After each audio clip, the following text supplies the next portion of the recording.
बिस्मिल्लाहिर्रहमानिर्रहीम। अस्सलाम वालेकुम। मैं हूँ सोबिया हुसैन और आज हमारा टॉपिक है सिस्टम यूनिट में इंस्ट्रक्शन सेट क्या है, सिस्टम क्लॉक क्या है और हम देखेंगे टाइप्स ऑफ द प्रोसेसर को। ये हमारा लेक्चर ओवरव्यू है, तो चलिए स्टार्ट करते हैं। इंस्ट्रक्शन सेट क्या है? वो तमाम इंस्ट्रक्शंस जो सेंट्रल प्रोसेसिंग यूनिट परफॉर्म करता है इंस्ट्रक्शन सेट कहलाते हैं। बेसिकली ये 4 तरह की इंस्ट्रक्शंस होती हैं: arithmetic instruction, logical instruction, data transfer instruction और control instruction.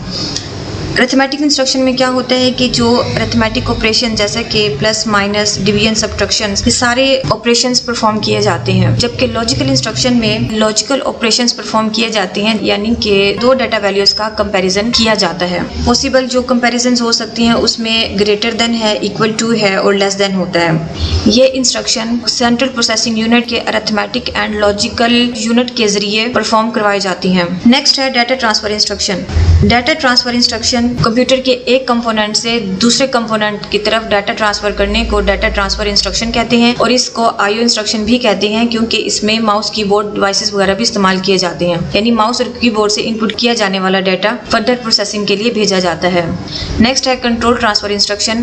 Control transfer instruction program के इंस्ट्रक्शन के सीक्वेंस को चेंज करने के लिए इस्तेमाल होती है और इसमें जो एग्जीक्यूशन का कंट्रोल होता है वो प्रोग्राम के किसी एक पर्टिकुलर पार्ट की तरफ मूव करता है और इस तरह से किसी नेक्स्ट इंस्ट्रक्शन को एग्जीक्यूट करने के बजाय उसी प्रोग्राम के किसी सर्टेन पार्ट पर ये मूव करता है। इसके लिए कमांड्स भी यूज की जाती हैं, जैसे कि जंप और मूव कमांड, जिसके जरिए कंट्रोल को जंप करवाया जाता है या एक प्रोग्राम के एक हिस्से से दूसरे हिस्से की तरफ मूव करवाया जाता है। तो ये तो थे इंस्ट्रक्शन सेट। अब है हमारे पास सिस्टम क्लॉक। सिस्टम क्लॉक एक इलेक्ट्रॉनिक कंपोनेंट है जो इलेक्ट्रिक सिग्नल्स जनरेट करता है। ये electric signals on off states होती हैं। डियर स्टूडेंट्स, जिस तरह हम पढ़ चुके हैं कि प्रोसेसर कंट्रोल सीक्वेंस को फॉलो करता है, यहाँ एक क्लॉक लगी होती है जो एक पर्टिकुलर स्पीड से सिस्टम में लगे तमाम सर्किट्स की ऑन ऑफ स्टेट्स को कैलकुलेट करती रहती है। बिल्कुल एक साइन वेव की तरह ये ऑन और ऑफ स्टेट मिलकर एक साइकिल बनाते हैं। सिस्टम क्लॉक कंप्यूटर के तमाम फंक्शन क्लॉक टिक्स के जरिए कंट्रोल करता है।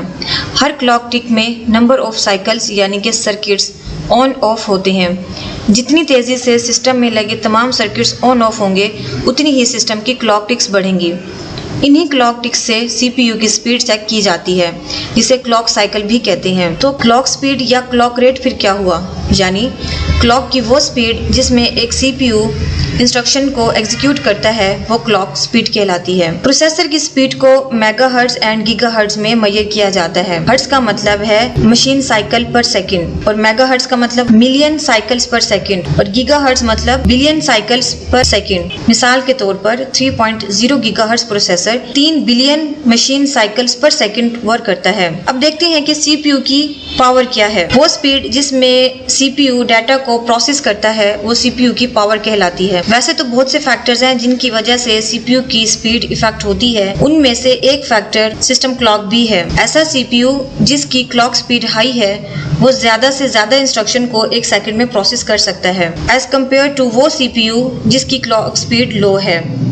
आजकल के सीपीयू की क्लॉक स्पीड 3 गीगाहर्ट्ज से भी ज्यादा हो चुकी है। ये तो था सिस्टम क्लॉक। अब हम देखते हैं टाइप्स ऑफ द प्रोसेसर को। डियर स्टूडेंट्स, 2 तरह के प्रोसेसर्स हैं, जिसमें एक कॉम्प्लेक्स इंस्ट्रक्शन सेट कंप्यूटिंग है जो कि कॉम्प्लेक्स इंस्ट्रक्शंस को कंप्यूट करता है, जबकि रिड्यूस इंस्ट्रक्शन सेट में उस इंस्ट्रक्शन को ब्रेक कर लिया जाता है, यानी छोटी छोटी इंस्ट्रक्शंस को प्रोसेस करवाया जाता है। तो हम इनका कंपेरिजन देख लेते हैं क्या है ये। सबसे पहले हम सिस्क को देखते हैं। सिस्क प्रोसेसर में कॉम्प्लेक्स इंस्ट्रक्शन को कंप्यूट करने के लिए काफी ज्यादा साइकिल्स की जरूरत होती है, इसलिए इनका एवरेज क्लॉक साइकिल पर इंस्ट्रक्शन 2 से 15 तक होता है। यानी सीपीआई एक क्लॉक पर कितनी इंस्ट्रक्शंस एग्जीक्यूट की जाएंगी तो उनकी रेंज 2 से 15 तक होती है। इनका एग्जीक्यूशन टाइम काफी ज्यादा होता है बिकॉज इसमें इंस्ट्रक्शन काफी कॉम्प्लेक्स होती हैं जो ज्यादा टाइम लेती हैं और इन इंस्ट्रक्शन को डिकोड करना भी काफी ज्यादा कॉम्प्लेक्स होता है। Six architecture low and application जैसा कि सिक्योरिटी सिस्टम या होम ऑटोमेशन वगैरह में इस्तेमाल किए जाते हैं। और ये कौन से कंप्यूटर्स होती हैं, जैसे कि पीसी है या मेन फ्रेम कंप्यूटर्स हैं, इनमें सिस्क प्रोसेसर इस्तेमाल किए जाते हैं। जबकि हम रिस्क की बात करें तो रिस्क में एक सिंपल इंस्ट्रक्शन होती है जिसको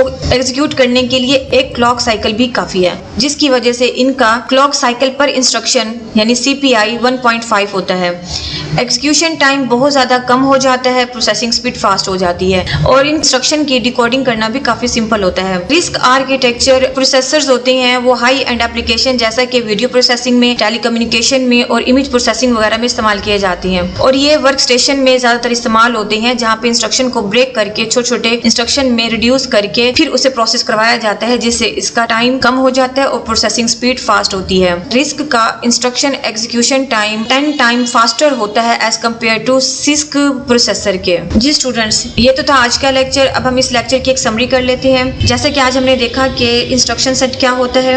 इंस्ट्रक्शन का वो सेट जिसे CPU परफॉर्म करता है वो इंस्ट्रक्शन सेट कहलाता है। इसमें बेसिकली 4 तरह की इंस्ट्रक्शंस होती हैं। अरिथमेटिक इंस्ट्रक्शन अरिथमेटिक ऑपरेशंस को परफॉर्म करता है, लॉजिकल इंस्ट्रक्शन लॉजिकल ऑपरेशंस को परफॉर्म करता है और डाटा ट्रांसफर इंस्ट्रक्शन या IO इंस्ट्रक्शन जिसमें मुख्तलिफ कंपोनेंट से डाटा ट्रांसफर किया जाता है। ऐसी इंस्ट्रक्शन जिसमें कंट्रोल ट्रांसफर करना हो यानी जंप करना हो या मूव करना हो एक ही प्रोग्राम में, तो ये इंस्ट्रक्शन यूज की जाती है। इस तरह से हमने देखा कि सिस्टम क्लॉक क्या होता है। सिस्टम क्लॉक एक इलेक्ट्रॉनिक कंपोनेंट है जो कि सेंट्रल प्रोसेसिंग यूनिट में मौजूद होता है और ये अपने इलेक्ट्रिक सिग्नल्स के जरिए सेंट्रल प्रोसेसिंग यूनिट की स्पीड को मेजर करता रहता है, यानी एक इंस्ट्रक्शन को एग्जीक्यूट करवाने में कितने मशीन साइकिल यूज होंगे। यहाँ पर इसकी स्पीड को क्लॉक स्पीड भी कहते हैं या क्लॉक रेट भी कहते हैं और इसको मेगाहर्ट्ज और गीगाहर्ट्ज में मेजर किया जाता है। हर्ट्ज का मतलब होता है नंबर ऑफ मशीन साइकिल पर सेकंड। आजकल जो प्रोसेसर इस्तेमाल हो रहे हैं उनकी क्लॉक स्पीड जो है वो 3 गीगाहर्ट्ज से भी ज्यादा हो चुकी है। और लास्ट में हमने देखा कि टाइप्स ऑफ द प्रोसेसर, जिसमें एक हमारे पास है रिस्क और सेकंड है six. Six processor complex instruction set को कंप्यूट करने के लिए यूज किया जाता है और इसको डिकोड करना काफी मुश्किल होता है। इसके लिए ज्यादा टाइम रिक्वायर्ड होता है, जबकि ये PC या लैपटॉप वगैरह में और मैकिंटोश कंप्यूटर्स में और लो एंड प्रोग्रामिंग में जैसा कि सिक्योरिटी सिस्टम वगैरह के लिए इस्तेमाल किया जाता है। जबकि रिस्क की बात करें तो इसमें इंस्ट्रक्शन को ब्रेक करके छोटे छोटे इंस्ट्रक्शन में डिवाइड कर लिया जाता है और फिर इस तरह इस इंस्ट्रक्शन को कंप्यूट करना काफी ज्यादा आसान हो जाता है और इसके लिए टाइम भी कम रिक्वायर्ड होता है। इसलिए इनका CPI as compare to CISC computer काफी ज्यादा होता है। यहाँ पर इंस्ट्रक्शन को डिकोड करना काफी ज्यादा इजी होता है और कम टाइम लगता है। हाई एंड लेवल एप्लीकेशन जैसा कि इमेज प्रोसेसिंग, ग्राफिक प्रोसेसिंग वगैरह की जाती हैं। जी स्टूडेंट, ये तो था आज का लेक्चर। उम्मीद है आप लोगों को समझ में आया होगा। मिलते हैं नेक्स्ट लेक्चर में, तब तक के लिए अल्लाह हाफिज।